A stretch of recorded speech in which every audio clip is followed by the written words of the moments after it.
I think we can all agree that few rise to the occasion quite as the various YouTube beasts of our age have. L.A. Beast, a glutton for both punishment and peculiar cuisine, sets himself apart with his audacious culinary adventures. Meanwhile, Mr. Beast has dazzled and, dare I say, overwhelmed our screens with grand gestures of wealth, whimsy, and sheer obstinacy. Thus, when contemplating the next frontier for these two monoliths of virality, the answer seems not only obvious but also preordained. It's time for L.A. Beast to feast upon Mr. Beast. Now, before the naysayers interrupt with their stifled gasps and tedious objections, permit me to lay out the indisputable logic of this proposition. The world of YouTube challenges, after all, exists in a space where the boundaries of taste, feasibility, and reason are consistently blurred. They are modern-day circuses without the limitation of a tent, where attention is the currency and audacity is the stock in trade. L.A. Beast, for his part, has ingested everything from old combat rations to ghost peppers with a ferocity that's equal parts entertaining and horrifying. His esophagus, I dare say, is the real wonder of the modern world. Meanwhile, Mr. Beast's extravagant exploits, ranging from giving away islands to freezing himself in ice, bespeak a man who's made a career of being consumed by ambition, by the insatiable appetite of his viewers, and by the never-ending churn of internet notoriety.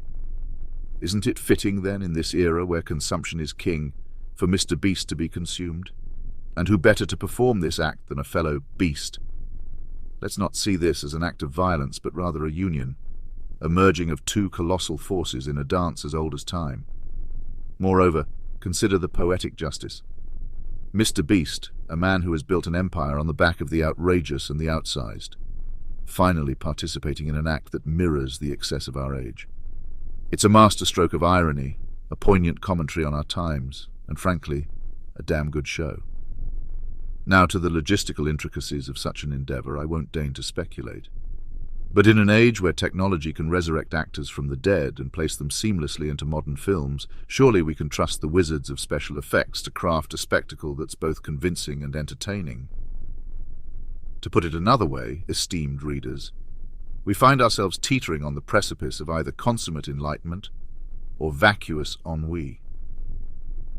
The confluence of modern marvels, social media, consumerism, and ceaseless self-aggrandizement beckons us towards something undeniably extraordinary. L.A. Beast and Mr. Beast represent two sides of the same gilded coin of our current epoch. But while L.A. Beast's gastronomic bravery is a tour de force of raw, unfiltered humanity, Mr. Beast's machinations often verge on the redundant pageantry of a forgotten era. Honestly, I've found myself more wearied by one of his grandiloquent spectacles than I ever was by pondering the endless transgressions of Kissinger. Indeed, it becomes abundantly clear that the ultimate act, the piece de resistance, is for L.A. Beast to, quite literally, consume that very spectacle. And while some may say this is outrageous or even grotesque, let me remind you, hasn't our society already swallowed far more indigestible concepts? The Kardashians, the baffling appeal of mumble rap, the unending insistence on remaking classic films, stripping them of their original charm. Thus, it is not merely an act of ingestion I propose, but a profound act of cultural catharsis.